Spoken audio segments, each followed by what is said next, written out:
comprendo en plenitud, porque sigo descubriendo que la vida va en espiral.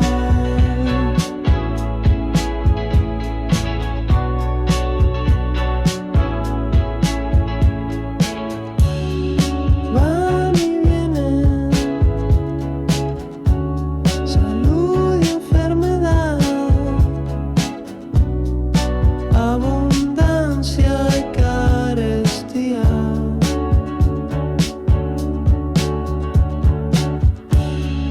Monotonía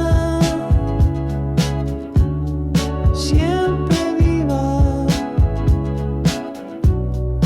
de tu huella en la ciudad.